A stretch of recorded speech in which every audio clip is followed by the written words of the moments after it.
Right here, guys, here we are.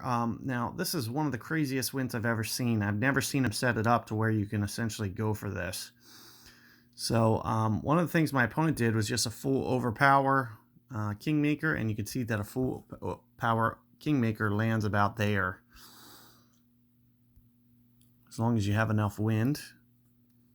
So I would imagine, depending on how large this wind is, I do believe technically I could probably go up to a globe, but it may become too much at maybe 19 miles per hour. I'm thinking I'm going to land probably close to the top of this, but this will probably allow me to actually back off the power a little bit as well if I do it this way. So instead of going full here, I can come into orange just to be on the safe side and hopefully kind of dial up a little bit more accuracy. I got to make sure that I land on this. You can see I barely did it. You can also see, and that's one of the main reasons that I kind of wanted to back off. However, you got to keep in mind, unless you get a really spring forward bounce here, it's a really risky shot because I'm almost not going to have a shot to hold out, whereas my opponent really has kind of a good one. So another thing that you can think about is really just taking a turkey ball and just laying up there. If you can get a perfect ball, you can really get dialed in from that fairway, that center fairway there. So it would just require essentially a hop shot, where you would set up to essentially just lay up, but do it with a wind 5, and you could get this wind significantly down. Alternatively, you can do what my opponent does, and even with a Kingmaker, still a good look, especially if you get perfect ball.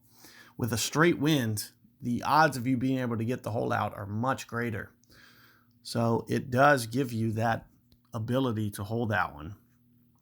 And you'll see more times than not, it's going to be very tough for me to get this the way that I want.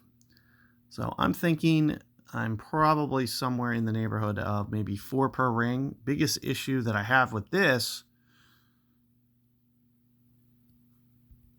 is moving down to lower ground.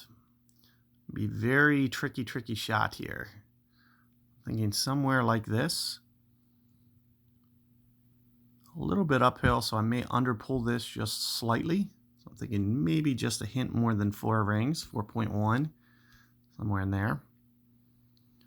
But you'll see that it's going to be very tough to be good with this. And you can see I caught a great ball anyway. Just going to leak it off. But with the perfect ball, maybe, hopefully, you can get that one to drop.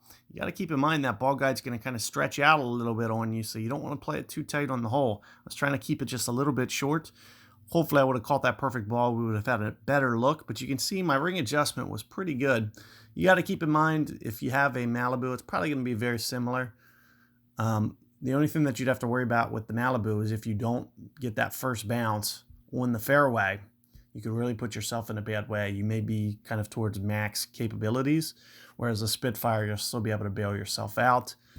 All things to keep in mind if you do want to go for that. But again, laying up with wind 5s or even Kingmakers with a nice straight wind needle, it's going to be a good opportunity for you to be able to make that anyway. So something to think about. Good luck with that hole, guys. The center fairway is just going to be kind of the big ticket there. So keep that in mind. Good luck, and I'll see you guys on the next one.